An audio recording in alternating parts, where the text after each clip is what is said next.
Next on KCTS 9 Connects, gangs and guns.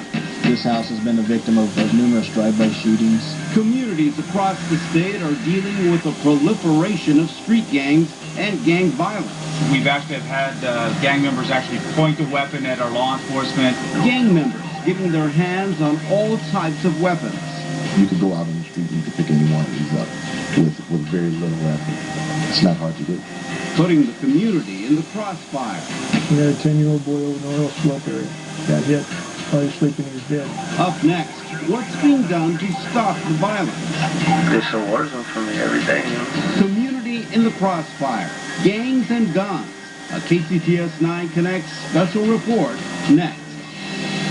Local production and broadcast of KCTS 9 Connects with Enrique Cerna is made possible in part by a major grant from the Floyd and Dolores Jones Foundation and by KCTS 9 members. Become a member today by going to kcts9.org. Thank you.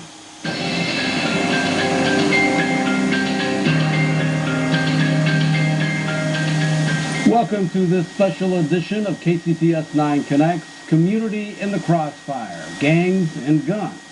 For the next hour, we're going to take an in-depth look at this growing problem in our state, from the explosion of street gangs and gang members to the proliferation of weapons on the street. And we'll explore new solutions, what's working and what isn't in this fight against gangs. We begin with a look at the problem. Gangs are more than just an issue for big cities like Seattle and Tacoma. In central and eastern Washington, some of the smallest farming communities are suddenly finding themselves inundated with gang activity and gun violence. Police are literally outmanned and outgunned, while residents are overwhelmed and at a loss over what to do. Sabrina Register shows us now the latest on the gangs and the guns epidemic.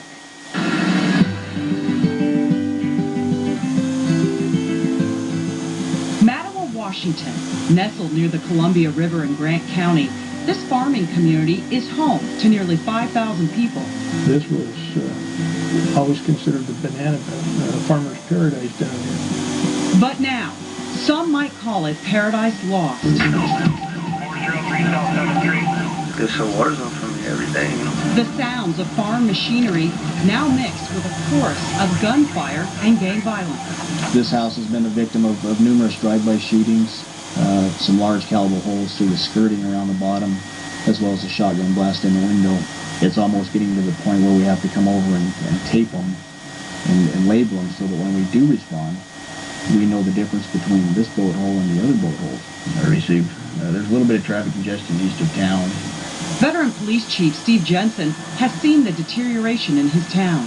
The weapons have changed, the calibers have increased, coming from shotguns to 45s to assault rifles compared to, bats and sticks and fists before.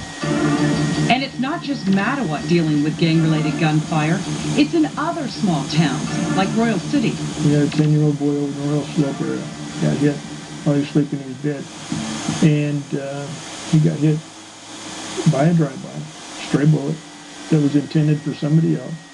This isn't just happening in Grant County. In Yakima County, a gang-related homicide happened a block from an elementary school. He was gunned down here? Yeah, right there.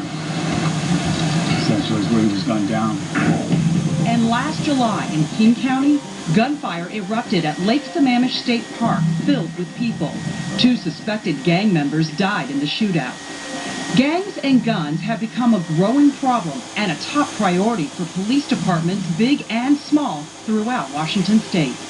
It used to be when I grew up, they were protected by using fists. Well, that's not an option anymore. My gun's got to be bigger than your gun. My force has got to be greater than your force. When gang members turn their guns on each other, Everybody got to carry a gun, you know? Everybody got to have one just in case. law enforcement and the public pay the price. We've actually had gang members actually point a weapon at our law enforcement. Drive-by shootings. A bullet doesn't have a name on it. Special Agent in Charge Kelvin Crenshaw gives us a look at a small sampling of guns ATF agents have recovered. Then you get to a really ugly weapon, which is the enforcer's weapon. Guns used for intimidation, guns used for revenge. This carries what's called a .223 round. And that round is a large round that will literally go through a cinder block. So if it shoots a person, it will go through that person, and another person, and another person, and another person. So many guns, so easy to get. You could go out on the street and you could pick any one of these up with very little effort. Gang members say they know where to go to get what they want. People these days will buy anything. You know what I mean? It doesn't matter what kind of handgun it is. They pay a little 22, small little caliber gun, as long as it shoots. Steal them, or you can buy them off the street, you know, handguns, or big robberies, and get them from there, burglary, cars, whatever, you know. Even weapons locked up pose no real challenge for gang members intent on a gun. Gang members are breaking in and stealing guns. We've had instances too where it's a case in Royal City where a gun safe, one of those big 6-foot-tall, 1,000-pound gun safes, they took the whole safe. Assault rifle, revolver. With guns so prevalent in gangs these days, the stakes are higher. Anytime guns are involved, there's a good chance someone's going to get hurt. Unfortunately, with a lot of gang-related shooting incidents, it's not necessarily the intended target that gets hit, it's an innocent victim. Just basically right over these tracks, now it's not very far, you're going to have the rival gang members over this way. Sergeant David Cortez has been with the Yakima Police Department for more than 17 years, many of those years dealing with gangs. I'm talking about a gang member who might be 5'5", 120 pounds, but who's very dangerous because of the weapons he may carry. While none of his fellow officers have been shot or killed by gang members, he knows of too many cases where the public got caught in the crossfire. What happened in this particular case, and again, we don't have, this is another open homicide case, but what ended up happening is that as they shot these gang members, as they were running along the tracks here, one of those stray bullets wound up traveling about a block and ended up killing a 19-year-old who just so happened to step out into a backyard, not even the front yard. He stepped out into his backyard to smoke a cigarette.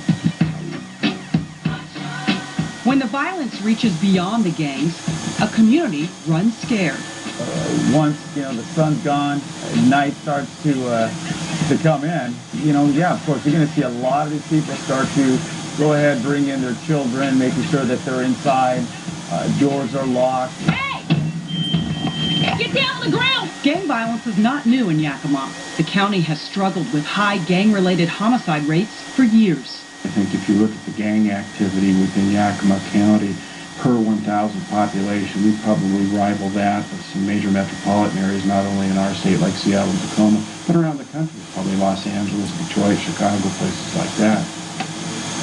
In 2009, Yakima County decided to coordinate its gang fighting efforts by forming a gang commission. Randy Town is heading up the effort. Sometimes it feels like we're kind of ramming our head into a brick wall, but it's a necessary approach that we need to take. We need to deal with this situation. A situation that is increasingly difficult to control. When gangs take hold in communities and involvement becomes generational, feeding a mentality that violence is just a way of life. The streets are no war zone, Like, yes, if you grew up,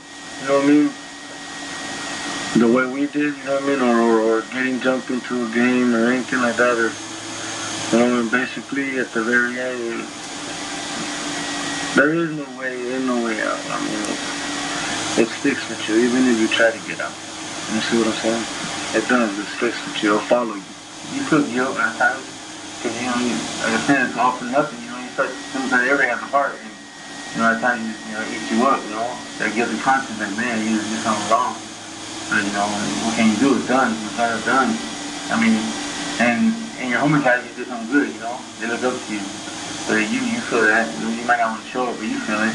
Guns have been woven into the fabric of gang culture, blanketing many communities across the state with fear.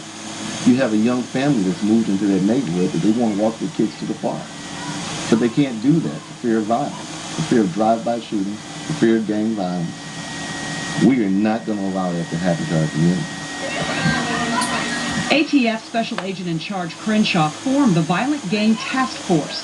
partnering with local and state agencies to combat gang violence. Because he says it's not just a gang problem, it's everyone's problem. You should care about violence. You should care about violence in your community, around your community. You should care about violence in your state. It's a healthy dose of medicine, but we gotta cure the ailment. An ailment that, if cured, could bring peace back to paradise once again.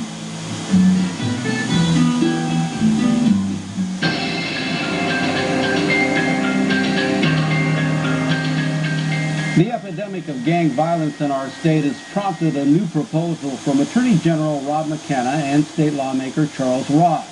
House Bill 1126, now making its way through the legislature, takes a new approach to combating gangs. It would allow police to use civil protection orders similar to restraining orders against proven gang members. Now, under the civil protection orders, police could make it illegal for a gang member to hang out with other known gang members, wear gang clothing, be on the grounds of a school, harass or intimidate students, possess a firearm, or use alcohol or drugs. The bill got a hearing in Olympia recently, and the debate was heated on both sides. Law enforcement argues that it's a badly needed tool, but the ACLU and a number of community organizations, primarily representing underserved and minority groups, oppose the bill because they think that it violates a person's civil rights and opens the door to racial profiling. Injunctions are not an effective way to reduce crime. They only cause crime to move to places with no previous gang activity. And once a gang is in its new location, it will eventually gain strength. Injunctions target and jail the wrong people. Jailing vulnerable youth makes crime worse. Injunctions have failed elsewhere. We cannot afford this bill. Violent criminals should be arrested and jailed, and vulnerable youth should get resources to keep them out of gangs. We strongly believe this is racial profiling, and this targets people of color. We understand civil rights are important. We're here to protect them. But today, the discussion is about your right to live in a private, safe community versus our civil rights. Attorney General Rob McKenna joins me now to talk about proposed gang prevention and intervention legislation that he is supporting. And before we get to that, let me ask you this. When we look at this problem in the state of Washington, it's,